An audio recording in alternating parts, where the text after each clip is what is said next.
Hey, welcome back to my tennis channel.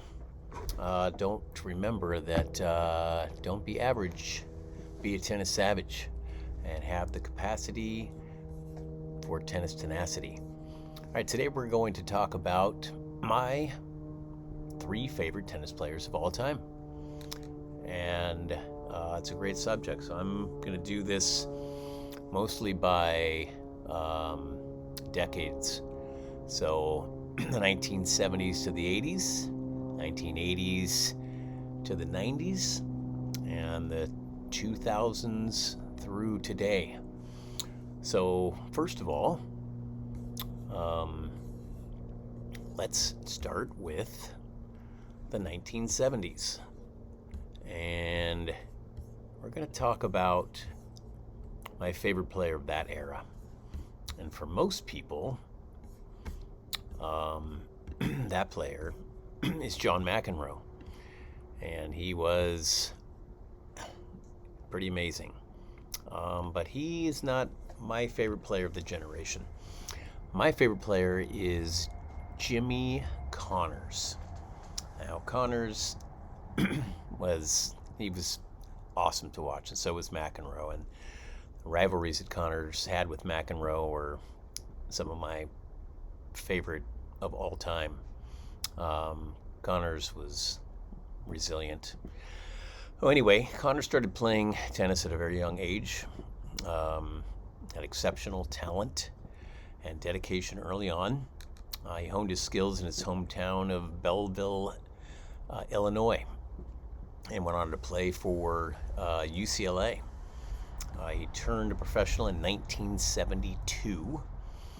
After leaving college, he quickly rose through the ranks to become one of the top players in the world. His aggressive style and fierce competitiveness set him apart. He was an ultimate competitor. His Grand Slam success, he won 8 Grand Slam titles. Pretty impressive. Captured 2 Australian titles, 1 French Open, and 5 U.S. Opens. Showcasing his versatility on different court surfaces. He never did win one on grass, so he didn't win the Wimbledon, but he won 7 hard courts and 1 on the clay. He had a record-setting U.S. Open. His 5 U.S. Open titles include a pretty impressive stretch of 3 consecutive victories from 1974 through 1976. Connors was relentless with a strong serve, were instrumental for his success on the American hard courts. His iconic rivalries, one which I mentioned, of course, John McEnroe, but he also had rivalries with the other tennis greats like Yvonne Lendl and, of course, Bjorn Borg.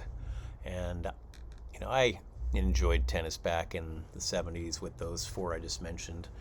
Connors, McEnroe, Borg, and Lendl. Those 4 right there they had some battles throughout the years. Borg was like a machine, McEnroe was crazy, and Connors was super competitive, and Lendl was also like a cyborg. Like Bjorn Borg and Lendl were very similar. They just wear you down and just monotone. Didn't show a lot of emotion, which was amazing. McEnroe showed all the emotion, and Connor showed some. He had an edge to him, which I really liked. Connor's longevity in the sport, back in the 70s and 80s was impressive back then. They didn't have the nutrition and the diet and the fitness and all the strength training that athletes do today. One of his remarkable achievements was his longevity.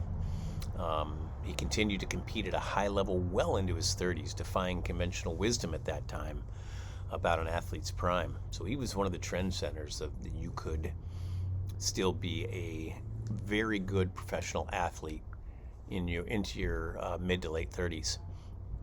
He won 109 career singles titles.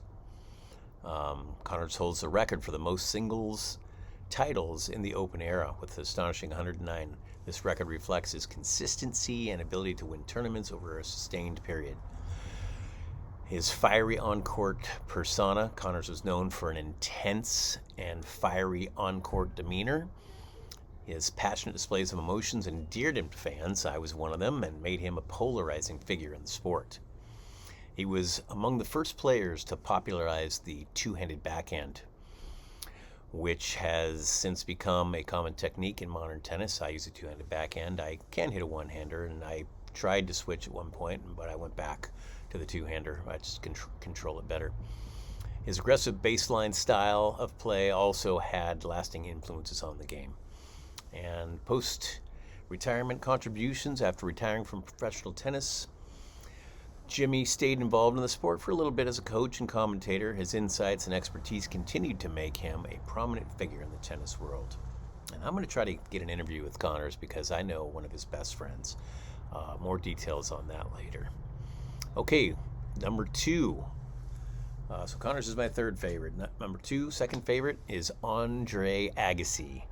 So as we get to the late 80s, 90s, maybe into 2000s, Agassi began playing also at a very young age, showing immense talent from the start.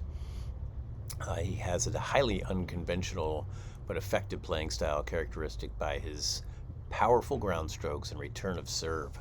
So Andre Agassi, some say he's the best service returner in all of tennis history. And Djokovic might have something to say about that, but Agassi is definitely in the top 3 or 4. Grand Slam success. Agassi, like Connors, also won 8 Grand Slam titles in his career. He had 4 Australian Open titles, 1 French, 1 Wimbledon, and 2 U.S. Opens. So he had the Grand Slam. He won all of the major tournaments at least once. Agassi experienced a career resurgence in the late 90s. After facing a slump in the early part of his career, he transformed his fitness and playing style, making him a remarkable comeback to the top of the tennis world. He did. He had like 2 different careers in tennis. And, he had the long hair with the earring and, the pretty boy, but kind of the bad boy. And then he shaved his head and got in shape and came back and started winning again after, some mid-career failures. His iconic rivalries also, they were epic as well. Not as great as, McEnroe, Connors, Borg, and Lendl, but with Sampras, Boris Becker, Agassi, and Patrick Rafter, those 4 were pretty formidable in the day. And these matchups produced some of the most thrilling tennis moments in history. He was a fashion icon. He was known for bold and often flamboyant on-court fashion clothes, including his signature denim shorts, which he brought a new level of style and individuality to the sport. He really did. Tennis was still, we're still kind of waking up in the 70s, and the sexual revolution of San Francisco, and the 80s, finally people were, could express themselves with clothing and things like that. And that was Andre Agassi. Off the court, Agassi was involved in various philanthropic, I can't even say that word, endeavors, including the establishment of the Andre Agassi Foundation for Education, which focused on improving education for underprivileged children. And you also know that he married my favorite women's tennis player of all time, Steffi Graf. And for those 2 to get together towards the end of their careers, and I forget how many titles Steffi Graf won, but it's in the 20s. I think it's over 20. Super impressive. She was just, you could never tell if she was upset, and what a joy to watch her play tennis. And I love that they got together and got married and had children.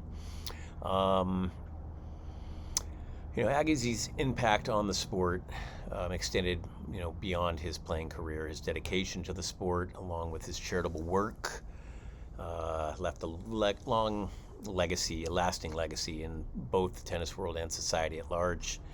In his autobiography titled Open, Agassi provided some pretty candid insights into his life, his career, and his personal struggles. I have not read that book, and I really would like to. The book is a bestseller and offered a unique perspective on the inner workings of professional tennis. So, get the book Open by Andre Agassi. That'd be a great read. After retiring from professional tennis, Agassi became involved in coaching and mentoring younger players, including working with Novak Djokovic. His experience and wisdom continue to shape the next generation of tennis talent. So that's my second favorite tennis player. And at number one, my all-time favorite tennis player is Rafael Nadal. He's one of the greatest players of all time. He was born in Mallorca, Spain. Showed, prodigious talent in tennis from his young age. His uncle Tony, very famous coach forever, who now he coaches Felix Auger Osimel. I can't say his name, but coaches Felix. Tony played a crucial development in Rafael Nadal's development as a tennis player. Nadal is often referred to, and I don't even know it's often, he's always referred to as the King of Clay. I don't know, I forget how many times he's won it now. 16, 14, some obscene number. It's in the teens. It's incredible. He has unparalleled success on the clay, and we're hoping that he says he's coming back and he's going to play in 2024, and I expect to see him at the Australian Open. And I'm going to Indian Wells in March of 2024, and I got to see him. Was it last year? Or was it 2 years ago? It was 2 years ago. I didn't get to see him last year because he was hurt. He got hurt at the Australian Open last year, and he's going to go back and play at the Australian. It's going to be a year since he's going to be playing professional tennis. So let's just hope he can get through. But anyway, clay court is he's dominant on it. So Nadal has won 22 Grand Slam titles. He's got 2 less than Djokovic and 2 more than Federer. What makes Rafael Nadal so amazing, besides he's just such a great person and such a great ambassador for the sport, and he is a fierce competitor. His competitiveness it's up there with Djokovic and Connors and Agassi as well. So Nadal is renowned for his unmatched work ethic, his fierce competitiveness, and his never give up attitude. He's relentless, and he goes after every ball. He's got incredible stamina and determination, have been a huge part of his success.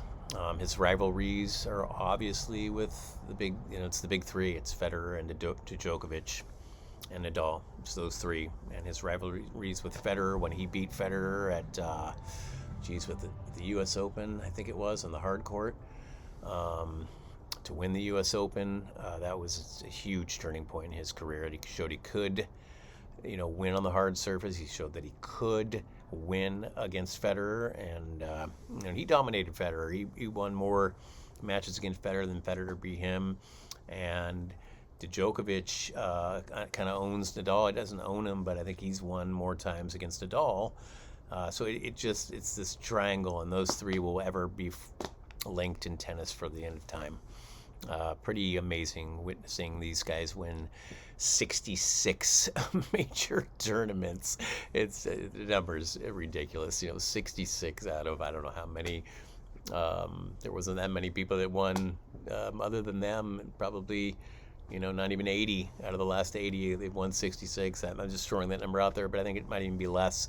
That's just, for them to win, 70 to 75% of all of the majors over this 20 to 25 year period it's unfathomable. We'll never see anything like it again, I don't think. And they all pushed each other to be better. We'll do a video on who's the best out of those three, and we'll make a a video on why Federer should be known as the best, and why Nadal should be known as the best, and why Djokovic should be known as the best, and then we'll go through their stats, and we'll get some other players to chime in and see what they think. So anyway, while clay is his specialty, Nadal has also proved himself as a formidable opponent on hard courts and grass courts, winning Grand Slams on all the major surfaces. He's an Olympic gold medalist, and he's humble, and that's what makes Nadal so wonderful. Despite his incredible success, he's known for his humility and sportsmanship on and off the court. Something you'll hear me talk about a lot on this channel is sportsmanship, which I think is the most important thing when playing sports, besides winning. Nadal is a beloved figure in the tennis world, and he's a fan favorite worldwide. Physically, his demanding style is taking a toll on him now, but he's characteristic by his powerful topspin forehand, relentless baseline play, showcasing his extraordinary fitness and endurance. And he's actively involved in, particularly through his foundations, the Rafael Nadal Foundation. The foundation focuses on improving the lives of disadvantaged children through education and sports. So those are my top 3 favorites. In the comments down below, leave your top 3 favorite tennis players. So number 3, Jimmy Connors. Number 2, Andre Agassi. And number 1, Rafael Nadal. And can't wait for the Australian Open here, which is right around the corner in January of 2024. Today is November 26th, 2023. And thank you for watching. And don't forget, don't be average. Be a tennis savage. And have the capacity for tennis tenacity. Thanks again for watching.